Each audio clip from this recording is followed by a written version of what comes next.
Well, good evening. I'm going to call tonight's school board meeting for District 191, Burns, League, and Savage to order.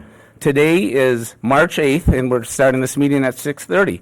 First, I'd like to give a warm welcome to our audience right here at the school board headquarters. And for all those people watching on TV, especially my mother, who's recovering from heart surgery, I told her this would be a good thing to watch to put her at ease a little bit. But, you know, and one other thing before we start our Pledge of Allegiance in the formal meeting, I realize that some of you may have received an email from me yesterday. So my account for the district was hacked for some reason, and despite Superintendent Amoroso that said delete all emails from Jim Schmid, please only delete the ones that don't make sense to you. You're making an assumption. Yes. With that, I will ask our student representative, Luke Hadoff, to lead us in the Pledge of Allegiance. I pledge allegiance to the flag of the United States of America and to the republic for which it stands, one nation, under God, indivisible, with liberty and justice for all.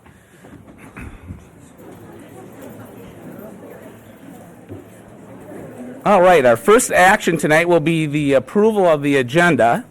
I'll take a motion. So moved. So moved by Director Alt. Seconded. Second by Director Vanderboom. Any discussion or comments? Chair Schmidt, I would like to make a motion to remove from tonight's agenda item number 6, our closed session. I second it. All right, we have a motion on the table to remove item number 6, which was to adjourn to closed session as permitted by MS Statute 13D03 for negotiation strategies. Any questions or comments? All right, see none. All those in favor of the motion on the table, please signify by saying aye. Aye. Anyone opposed? Motion carries. Any other discussion on the main motion of approving our business agenda? Seeing none, all those in favor of approving the agenda for tonight, please signify by saying aye. Aye. Anyone opposed? And the motion carries. Thank you. Next, we're going to move into our information session of our school board meeting. And first on the docket will be our Community Education Director, Tom Umhofer. Our Community Ed Department has hosted several events lately over the last several weeks and even months, throughout our school district. These events have brought people together so they can share their stories and learn more about each other. We welcome Tom Umhofer, our Director of Community Ed, to tell us more about these activities that makes us all community strong. Good evening, Chair Schmidt, Superintendent Amoroso, and directors. Thank you for the opportunity tonight. I know it's been a couple weeks and you've probably been missing me. I laid some marketing materials on your desk for you to look at. I was hoping our new catalog would be out, but it's running through the presses as we speak, so we should have it in time for next week. But those are a couple of the new copies that you see, the Gifted and Talented Institute and the Summer Youth Brochure. And there's also a little postcard on there as a remember the date for the Bowls for Brain Power event. So thank you for the opportunity to speak to you tonight. I took a bunch of notes, but quite honestly, I'm gonna wing it a little bit. This is something that's been pretty exciting for me. For a number of years, we've been doing all kinds of things across the district. If you'll notice in the catalog when it comes out, the second page it always has a contents, which is one of the programs that we've been offering. We've had a variety of different programs that we've offered through contents. There's been something on the child-nature connection, Dakota County food visioning. We've had a human sex trafficking, building bridges, not walls, age of love for senior citizens. We've done a variety of different things, all aimed at bringing our citizens in, our community in, to have conversations and kind of engage each other. And as a result of that, and I'm working on the foundation, my work with my department in particular, work with the Rotary Club that I do, it started to occur to me that a lot of what we do, we're duplicating some efforts across our community. And there are a lot of organizations out there doing a lot of very fine things. And I was kind of hopeful that maybe we could kind of collaborate a little bit and perhaps do a little bit more with what we have for resources. I had started looking for a ministerial association and wasn't having a lot of success finding one. During the course of that, the contents program kind of took on a life of its own, and we started seeing a lot more variety in there, a lot more requests for different types of programs, and we range probably 20 to 60 people at each one of those events. It's not huge numbers, but I think it's really good numbers, and quite honestly, we get a lot of different folks coming to those programs. And it's been a lot of fun offering them, and obviously we've learned a lot about what our community is looking at and what they're needing. To that point, I was fortunate enough to get a contact with somebody over at one of our local churches who kind of heard the query for, do we have a ministerial association? And so on December 12th, we sat down and had a meeting with a number of us from the community, and along with our instructor for Know Your Muslim Neighbor group. And we've got several churches involved, we've got the mosque involved, we've got a number of different community agencies that are involved, and we put together a program called, Knowing Your Neighbor. And the reality of it is, it was born out of a desire to make sure that we are connecting with our community about the things that are important to them, about bringing them together with the school district, bringing them together with their neighbors, with all the different communities that reside within our 191 neighborhood. And our last meeting was at your last board meeting. During that, we had 40 people show up. We had 4 different breakout sessions. We talked about a variety of different things. The questions that you see up there are kind of the things that we tried to cover. We took copious notes. We've had 2 meetings afterwards to talk about what it is we want to do, where we want to go with this program. We have another meeting set up for the 22nd of this month, and then another community-wide meeting on April 24th. And so we're engaging a number of the folks that came to the last meeting, their comments, and inviting them to the next small group meeting so that we can try and glean kind of what their opinion is. We've got folks from all over the community. We've got folks from outside of our community who work in our community who are extremely interested in the path that we're taking. And I just wanted to have an opportunity to tell you a little bit about what Know Your Neighbor is and kind of the path that we're trying to take. It's pretty exciting stuff. We have a lot of interest in this. I'm not really quite sure where it's going to take us at this point. There's just so much to be talked about. And I can't give you any real details about that, but again, we have a ton of conversation with all the folks that were there. Lots of notes, lots of different directions. We have folks that want to get started right away. Let's do projects. We have folks that feel the need to sit around and talk a little more. We've got folks that are sitting around the edge kind of going, do I want to get involved? What do I want to do? And we're trying to make it possible for all those individuals to be somehow engaged in our next meeting on April 24th.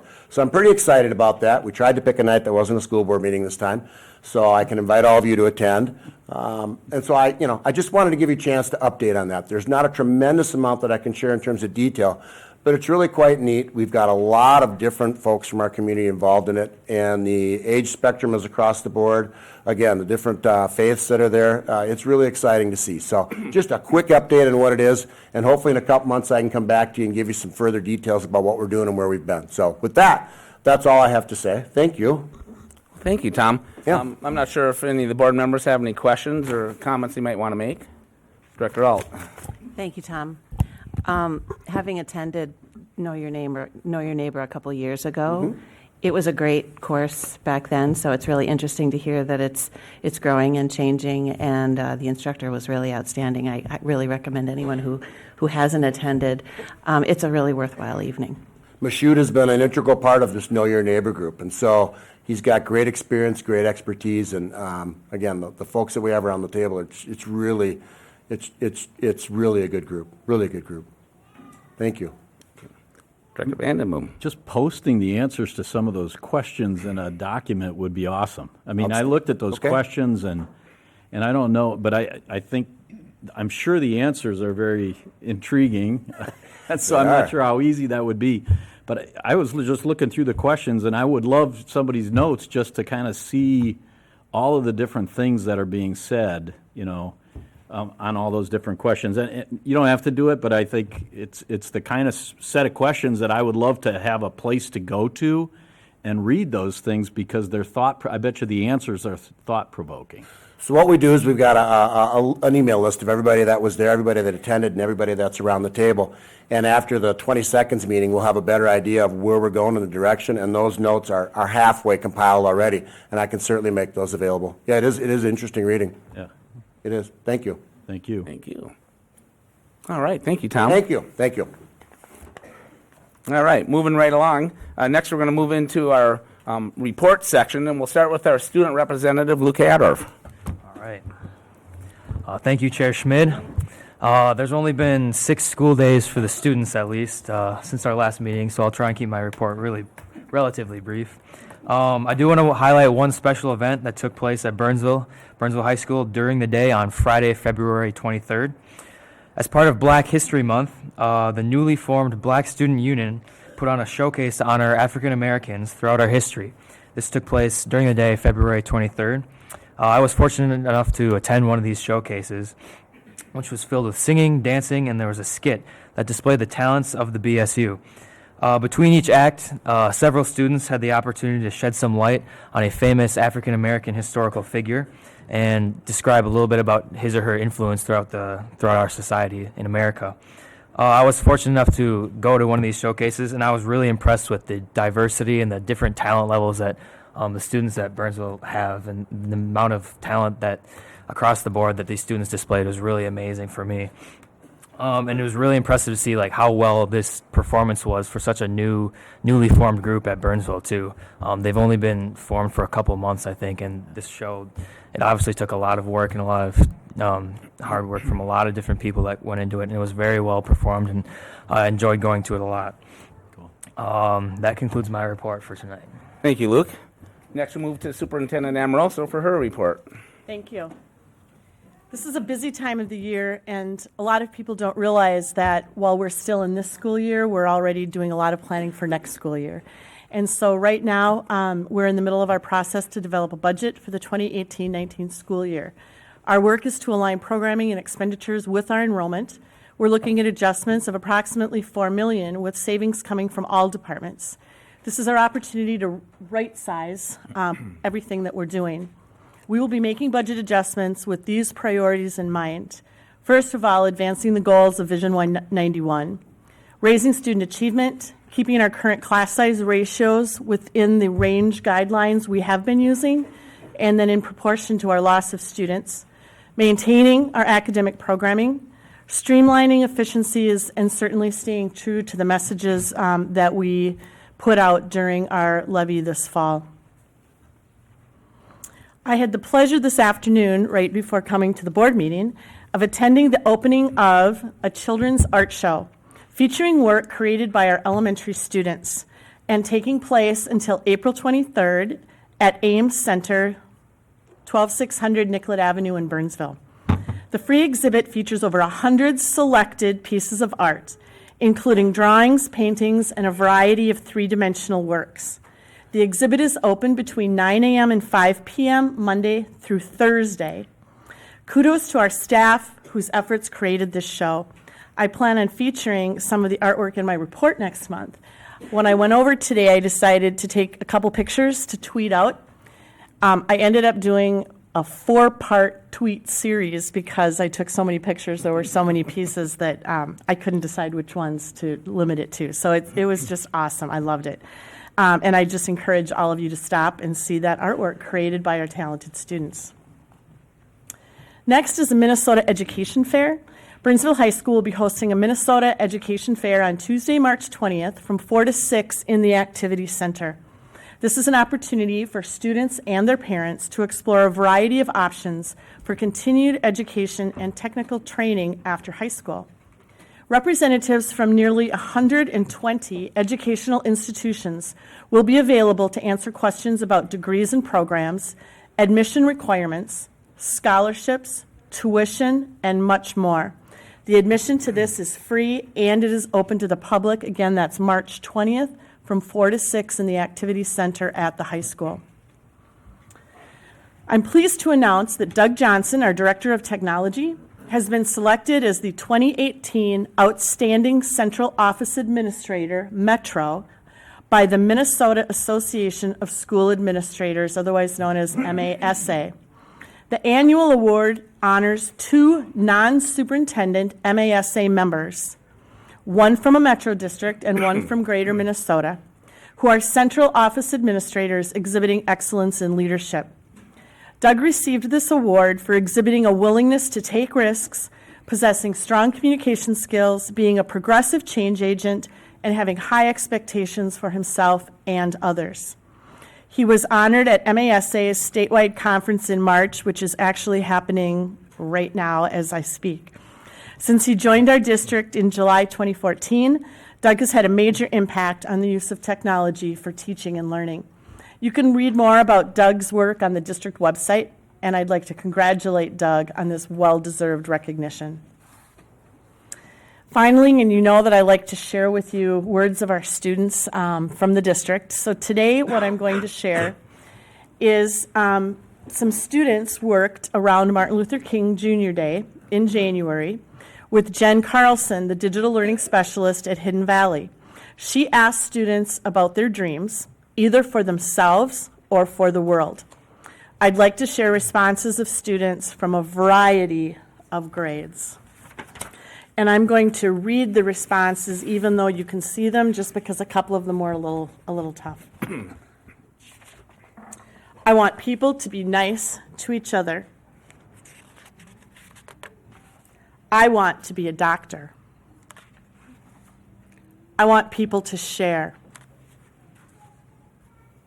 I want to be a police officer. I want to work at Target. I have a dream that once I have the experience to be a vet, but not an ordinary vet, one that is recognized globally. I'll work for what I love. I'll help the world and animals. I'll be with the government. That's my dream. My dream is to be the president. I have a dream to be a pilot, not just an ordinary pilot. I want to be recognized and helpful and nice. I hope that the world could have enough food. I have a dream people in the world don't struggle through sickness.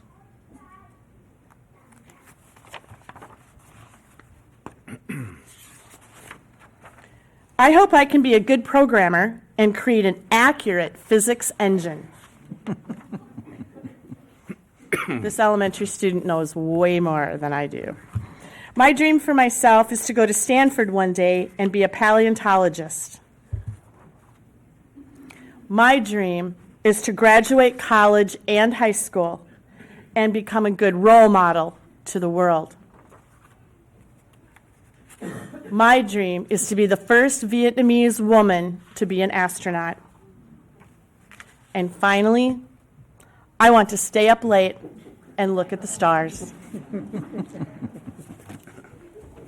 That concludes my report. Thank you, Cindy. Next, we're going to move to our board reports. And because we only have one meeting this month, we're going to have both board reports and then we'll do committee reports to wrap it up. So anyone have a board report tonight? Director Alt.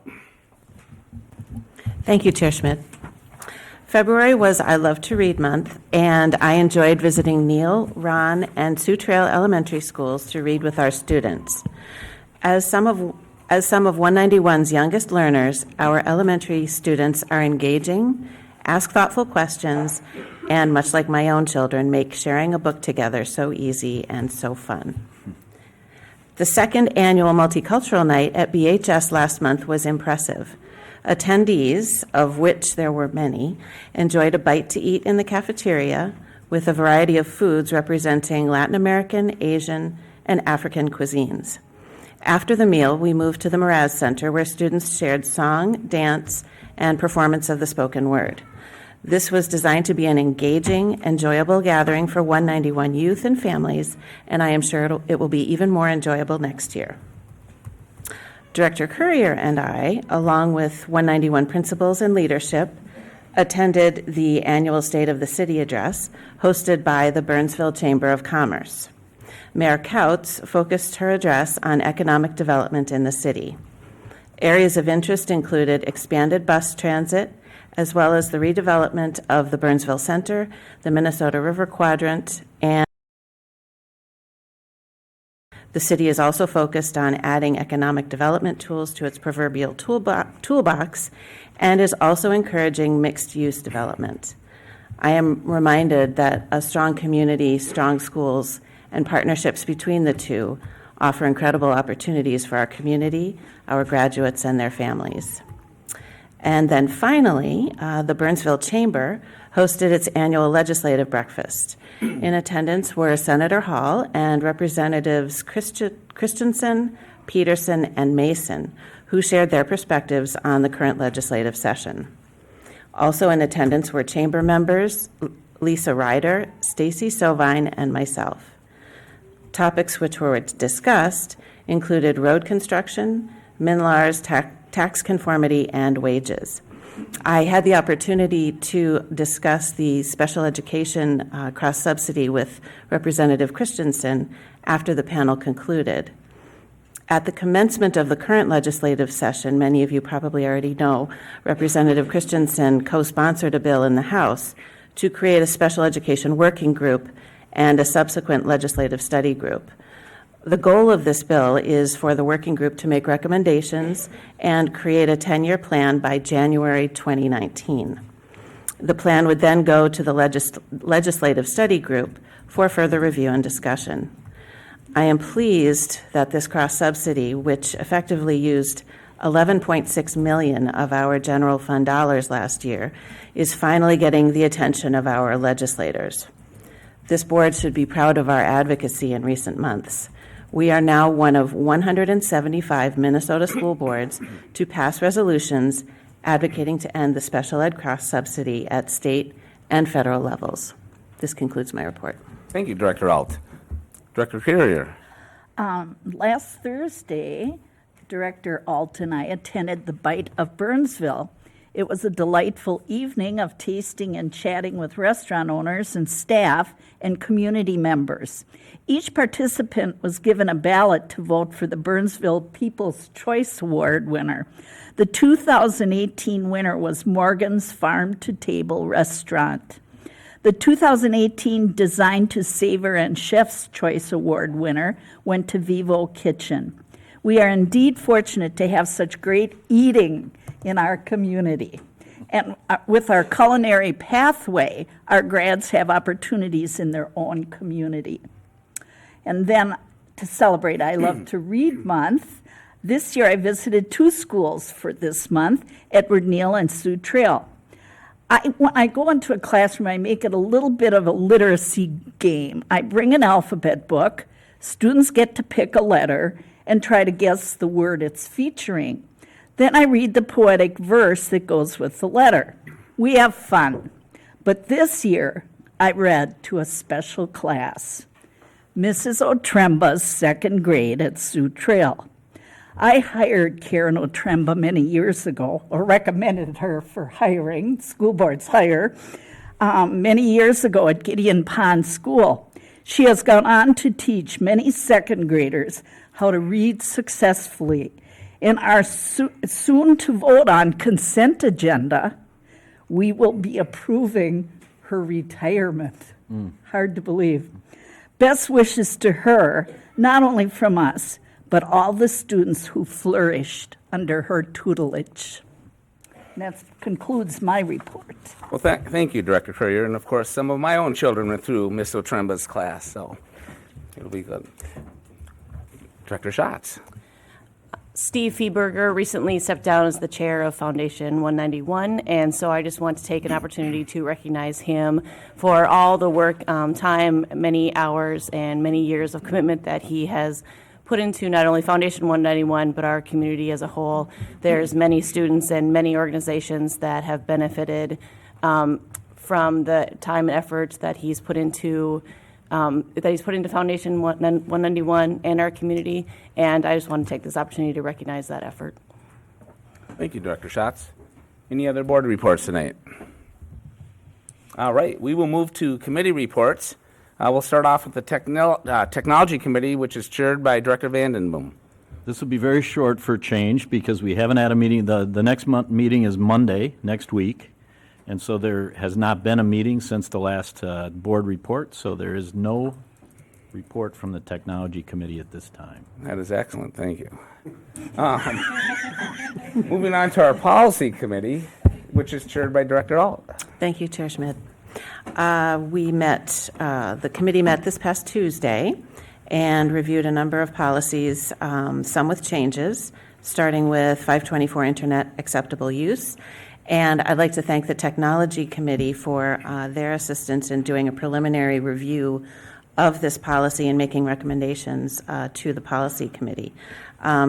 Language, major changes, significant changes, I should say, include language to reflect digital resources and devices, as opposed to computers, internet, electronic communications, which are pretty dated.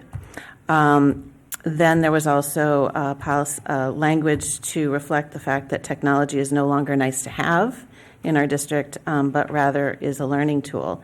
And families and schools need to work together to leverage those learning tools to best serve the needs of each individual student.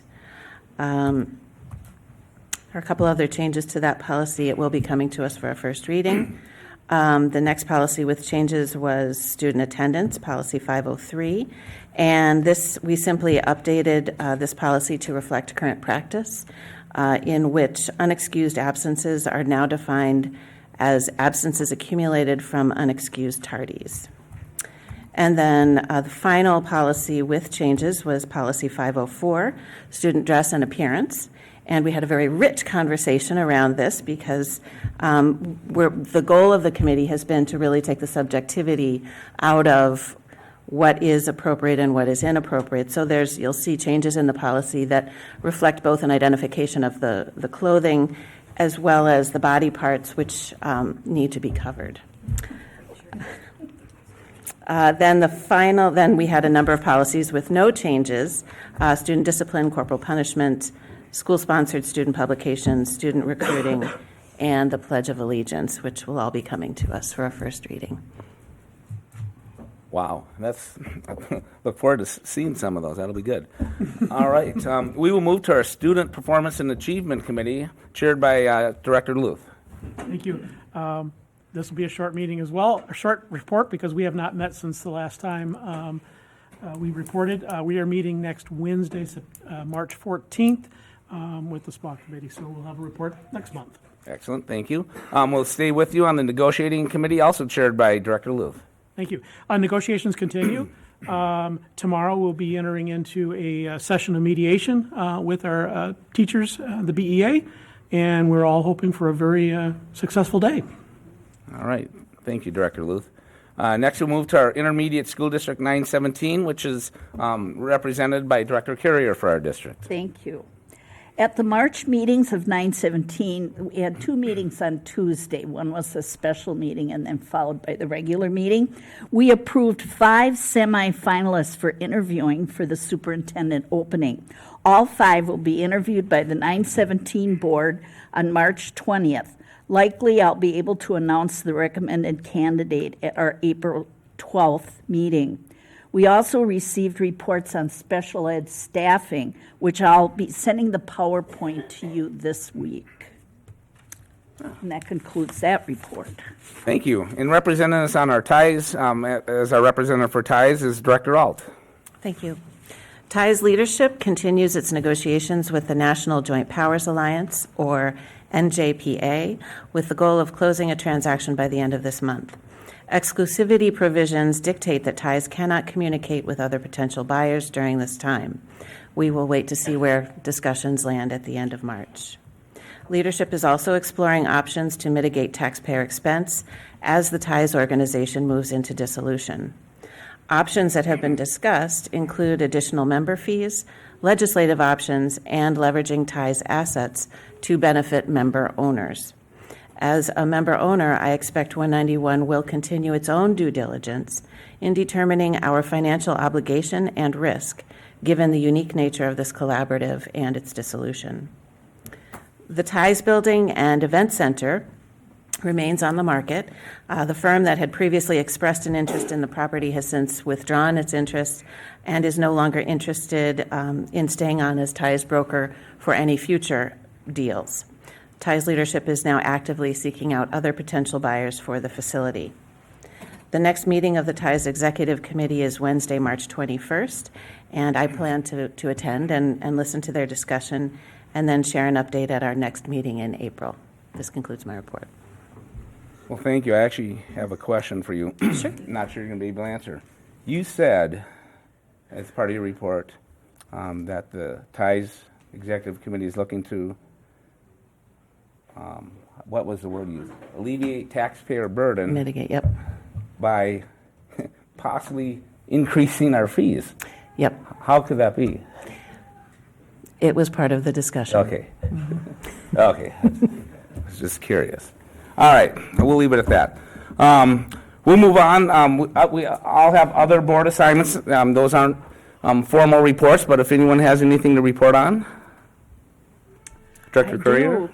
I'm reporting on the Association of Metropolitan School Districts, also known as AMSD. The program for the March 2nd meeting was a two-person panel. Senator Carla Bingham, who was just newly elected on February 12th and on the job for only approximately 2 weeks, although she has a strong history of public service. And Senator Paul Anderson. Despite each from a different party, they both spoke in support of efforts to increase the Safe Schools levy, mental health support, more funding to reduce the special education cross-subsidy, and pension fund changes. At least at this early juncture, and in that setting, there appears to be a spirit of collaboration. That concludes my report. Well, thank you. Any other board assignment reports? All right. Seeing none, we will move on to our next agenda item for the information session. I will invite Glenn Simon, our Director of Operations and Transportation, up. And it looks like Lisa Wright, our Executive Director of Finance, will be joining them to give us our summer improvement projects, where we get to learn about everything that will be happening when the kids are at home, and a lot of things are happening in our buildings. So I would like to introduce this report and and the reason we took this opportunity to share with the board the upcoming summer projects. The board annually approves a 10-year plan for what was the alt facility revenue and is now referred to as the long-term facilities maintenance revenue, or LTFM. The budget was approved by the board last summer as part of the levy process, which was then finally certified in December of 2017. That budget, or that approval by the board, is what is funding the projects you'll hear Glenn speak about. So Glenn will present the FY19, 2018-2019 summer projects, all of which are funded by the restricted revenues of our long-term facilities maintenance revenue, which is approximately 82% levy and 18% aid. The restricted revenues may not be used for anything other than their intended purposes. The PowerPoint Glenn is going to cover will show projects that have come before you before for approval, as well as those that are less than the $100,000 threshold for bid process that do not require a bid or a board approval. You will see on the slides that there's a reference to NJPA contracts, and these are through the National Joint Powers Alliance. So we will have a busy summer taking care of our aging buildings and trying to keep them in good shape. So one of the first project on the slide is the parking lots at Diamond Head, the upper east, the south, and the middle south parking lot in our Diamond Head facility. And that was already board approved. We're going to reconstruct the parking lot at River Ridge, which is in bad shape, so that needs to be done. And the bid amount for that project came in at $45,545. We are replacing 69 wood doors at our Hidden Valley Elementary site. That project was also approved by the school board December 14th. Also included in that project is replacing the loading dock doors, 4 in total with frames that are rusting out pretty bad, do need to be replaced at a cost of $17,793.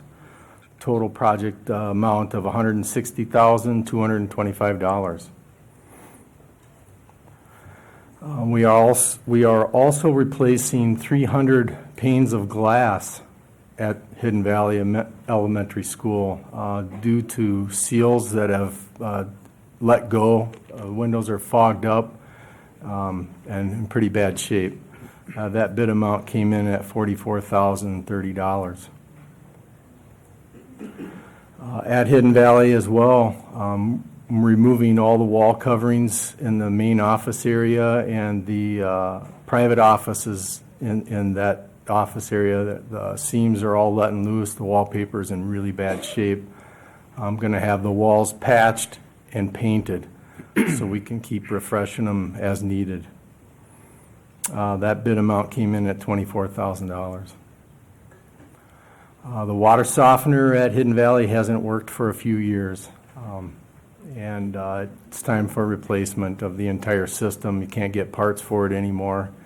It does help to have soft water in your schools to protect all your appliances and faucets and toilets and things. So that bid amount came in at $56,847. Covering up the mechanical space above the office at Harriet Bishop Elementary, we've done a lot of trying to repair that stucco surfaces, and it's constantly failing on us. So I'm going to cover it up this year to prevent water from going into the office below. And that bid amount came in at $42,152. We're replacing the carpet in all the instructional spaces and hallways at Harriet Bishop as well. The carpets date back to the original building, 1996. That was already approved by the school board as well. The total cost of that project is $283,885. We're replacing classroom glass at Metcalf Middle School as well. Due to the same situation, the window seals have let go, windows are fogged up, and you can see in the picture they're not able to view out very well. So that bid amount came in at $30,806. And just to wrap up, the solar panel projects, all the solar panels are on our rooftops now and producing energy. And that, just thought I'd throw that in there to let you know, because you had asked about that in a previous meeting. So that concludes summer projects for this coming summer. Well, thank you, Glenn. Any board member comments or questions for Glenn? Yeah, Director Schatz. So for Hidden Valley and Metcalf, the windows seals, so the seals have failed. It's not that they were bad in the first place. They've over the course of wear and tear. Over the years, the seals degrade from the sun hitting on them and the weathering, and they just let loose. So the gases inside the window come out and moisture gets in, and so they're not as well insulated anymore, and plus they're fogged up. Right. Okay. So it's bad seals. It's seals that have failed. They have failed. Okay, yeah. Great. Thank you. Anyone else? All right. Well, we'll have Lisa stay up there because next in our last part of our information meeting, Lisa's going to give the board a report on a HR payroll finance system, that she's been looking at for it seems like quite a long time, but probably not as long as it feels like. True. I guess I'm doing this one solo. Stacy Sovine, myself, and our teams and representatives from other teams have had an opportunity over the past couple of years to be involved in a review of a number of softwares that may replace what we are calling the TIES legacy software, for which support is scheduled to end within the next 2 years. During this time, we've assisted in building the requirements and the selection process that TIES used to research vendors for TIES choice in a software. Since then, as a district, we have continued our own search for a software that best fits our district needs into the future while weighing the capability, the flexibility, ability to integrate with other applications, and long-term cost of the various software. We have come to a decision that we recommend moving forward with the Skyward cumulative product. We believe it will meet our needs into the future We would like to see a conversion period beginning as soon as possible with a conversion date of January 2019. During this period, we would anticipate an overlap of costs that we can cover in our current budget this year and may require use of $100,000 from the capital restricted reserves in FY19. Beyond this point, the amount we are currently budgeting for the TIES product will cover the costs of the software for 2 more years, after which we will begin to see a savings from our current budget around $100,000 annually. That concludes my report. Well, thank you, Lisa. Any board member questions or comments? All right, seeing that. Just- Sorry, Director just real Van quick, Lindenboom. Are there hopefully some new features and capabilities that will come with the new software? And it sounds like you've been after this for quite a long time. So how old is the current system that we're replacing?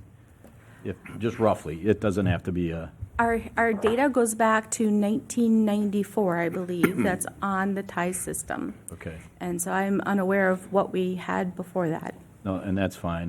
But it's an old system, so Yeah. it definitely needs replacing and soon.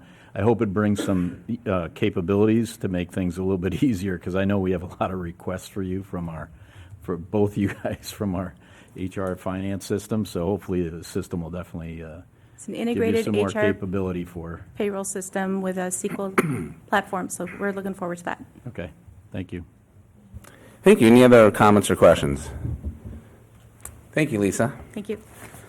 All right, we will now move to the regular business part of our meeting. First item will be the consent agenda. Although board action is required, it is generally unnecessary to hold discussion on these items. In the event that any of the board members wish to discuss an item, that item will be removed for separate discussion and consideration. Do I have a motion to approve the consent agenda? So moved. Moved by Director Luth, seconded by Director Miller. Any questions or comments? Seeing none, all those in favor of the consent agenda, please signify by saying aye. Aye. Anyone opposed? And the motion carries. We will move right into our new business part of the meeting. First on the agenda, we have approved the final application for an extended field trip to Costa Rica, which will be July 2nd through the 11th of 2018, this coming summer. Coming to the desk up front will be Ms. Jensen, a world language teacher at the high school. I believe you're still just doing Spanish, but maybe you've expanded beyond that. Yeah, hi, I'm Mandy Jensen. I teach Spanish at the high school. And I'm here this evening to request final approval for the application for my extended field trip to Costa Rica this summer, July 2nd to the 11th, 2018. The initial application was approved by the Board of Education on October 26, 2017. The purpose of the trip is to immerse students in the language and culture of Costa Rica while engaging in a variety of activities such as whitewater rafting, volunteer activities, a school visit, planting trees, a volcano tour, and coffee from farm to table. There are 4 chaperones and 23 students on this trip. All of the students are currently members of the Spanish 4 class. They are juniors. Most of them are going on next year to Spanish 5, where they will receive college in the schools credit. The cost per student is $2,682, which includes a budget of $200 for spending. And there are fundraising opportunities offered to help make the trip more affordable. We'll be bagging groceries at Cub Foods, and we're also selling fundraising coupon cards. Thank you. I'll reread the motion. So the motion is to approve final application for an extended field trip to Costa Rica, July 2nd through July 11th, 2018. Do I have a motion to approve? So moved by Director Schatz. Second. Second by Director Alt. Any comments or questions? Director Luth. Have a fabulous time. Thank you. I actually just had one question. Are you one of the 4 chaperones, or is it 4 is correct. chaperones and you? Okay. Yep, All I'll right, be so one of the 4. 4 adults or 25 juniors? 4 adults and 23 juniors. Good luck. All right. Thank you. Any other questions or comments? All right, all those in favor of the motion on the table, please signify by saying aye. Aye. Anyone opposed? Motion carries. Thank you. Thank you. All right, next we will move on to receive, is this a report? Oh, no. Approve achievement and integration budget. Dr. Stacy Stanley And by the way, congratulations on your next chapter in life. That'll soon be coming. We'll miss you, but congratulations. Thank you very much. Well, good evening, Chair Schmid, Board of Directors, Superintendent Amoroso. I am here to put forward a recommendation that the Board of Education approve the fiscal year 2019 Achievement Integration Revenue Budget Plan. The fiscal year 19 budget is representing revenues and expenditures of each $2,011,880.41. All right. I will take what Dr. Stanley read as the motion on the table. Do I have a motion to approve? So moved. So moved by Director Courier. Second by Director Luth. Any comments or questions? Director Vanden Boom. So this is so we're approving the budget that we plan to spend next year with this motion, correct? Correct. And so one of my questions is, did we spend all of the money that we approved last year or not? We're still in fiscal year FY18, so we still have time for expenditures, but we do anticipate spending all of the So funds. we are on track for spending, okay, that's what I was wondering about. It also said in the report that we no longer have racially isolated schools. Is this the first year that that's true? Or is it, because I haven't, I'm just curious. Yeah, no, actually, we have not had a racially isolated school since fiscal year 2016. So Sky Oaks was our racially isolated school, and they came off of the racial isolation list at the end of 2015-16. Okay, thank you. Thank you. Any other questions or comments? Director Alt. Thank you, Dr. Stanley. Could you speak a little bit to the shift of funding toward social workers at the secondary level? Yeah, absolutely. So when I started in 2014, one of my main goals was to bring on a social work program at the elementary level to really increase and enhance the social emotional services. We've had a lot of success with that. We've had increased attendance. We've definitely built stronger parent-home or school relationships. And I think like a unique piece is that we have increased our identification of our students who are living in temporary housing or homelessness by 325%. And that is truly related to the work of our elementary social workers. We know how important those social emotional supports are, and so we're seeking to take that success and to move it up into our secondary schools. Thank you. Thank you. Any other comments or questions?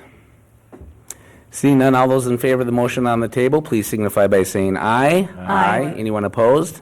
And the motion carries. Thank you, Dr. Stanley. Thank you. All right, last on the agenda will be Lisa Ryder again to come up and talk about awarding a transportation contract. Just for everyone's awareness, we've had 2 pretty lengthy workshops on this topic already. And so what you'll see tonight is, the culmination of a lot of hours of work, up until this point. So with that, I'll let you take it away, Lisa. Thank you. In January, the school district published a request for quotations for transportation services. Proposals were opened on February 15th and shared in a workshop environment with the Board of Education. Our decision was based heavily on base route rates and the needed assurance that the awarded vendor will be able to fulfill the specifications as stated in our request. You will find the full contract loaded into Board Book today. We've been working hard on this for the last 2 weeks. And I would like to point out that there is an additional page that was printed and placed before you tonight as well, so that was the only phrase that was changed from the contract copy that you received in draft form from me earlier. So it indicates the slight change in that language, which is very typical, that language that we landed on.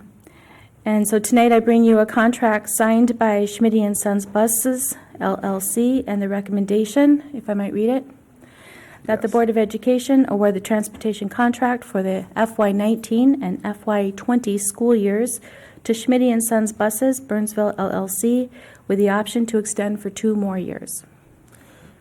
Thank you, Lisa. So we have the motion on the table. Do I have a motion to approve? So moved by Director Miller. Second by Director Schatz. Before I take questions and comments, I'll just ask Lisa to provide just a little bit more information because, it's not clear to everyone, especially in the audience. So, and I'll use round numbers and then you can use the precise numbers.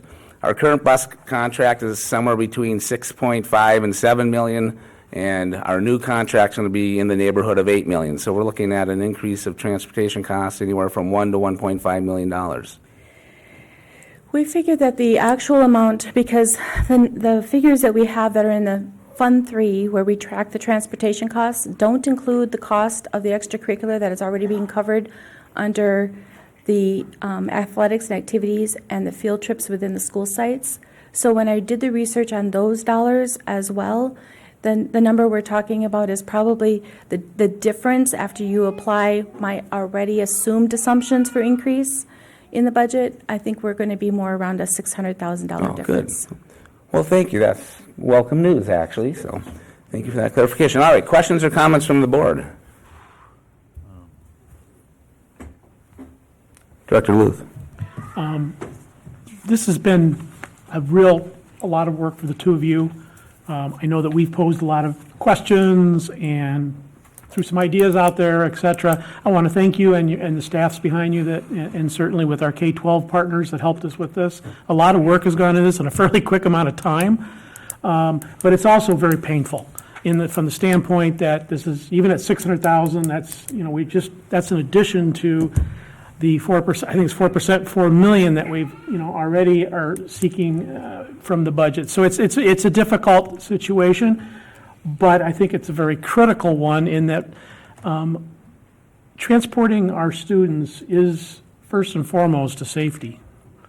And I know that this board is continuing to take that very much into account, and we do believe, I think, at least I'll speak for myself, that going with a new contractor, I think, is going to make that better all the way around for our students. And at the end of the day, I think that's the most important thing that we have to. So despite the budgetary oomph that this puts us in, I think we really are doing the right thing here, and we're doing the best thing for our students. And at the end of the day, that's, I think, all of us as board members, that's what we strive to do. And even though this one sometimes can get a little separated from that, when we start talking dollars and cents, it's still a critical part of our decision-making process. Thank you. Yeah, thank you, Director Luth. Any other questions or comments? Director Vandenboom. Yeah, Lisa, this is just a comment. I know it wasn't that long ago that we switched to Durham, and I know there was, at that time anyway, there was a lot of angst with drivers and so forth. And I also know that there's a significant, and this isn't just in Minnesota, it's nationwide, there's shortages of bus drivers. Have there been any discussions, this is obviously a switch from one company to another. Have there been any discussions around, retaining drivers, or how are we, because obviously I think those drivers have been certainly vetted and all that stuff, but I'm concerned just about driver shortages and how we deal with that, and has there been conversations with the new vendor that we're about to approve around drivers and retention of drivers? A decision to change companies does impact drivers in that they are not hired by us, they are hired by the companies for which they're working. So I anticipate that a decision to change companies will leave a lot of questions for our current drivers as to how that's going to look for them moving forward. I do anticipate also, though, that that Schmitty's and Sons would be very open to working through things with those interested in applying, and we need drivers to cover the routes regardless, and everyone across the nation, as someone mentioned, is affected by the shortage, and so I think there's opportunity certainly, and it's just a matter of working through those challenges. Thank you. Excellent. Any other questions or comments? Seeing none, all those in favor of the motion on the table, please signify by saying aye. Aye. Anyone opposed? And the motion carries. Thank you. Thank you, Lisa. Thank you, Glenn. Yep. So that'll conclude our meeting. I'll take a motion to adjourn. So moved. So moved by Director Luth, second by Director Schatz. All those in favor of adjournment, please signify by saying aye. Aye. And the motion carries. Thank you and have a good night.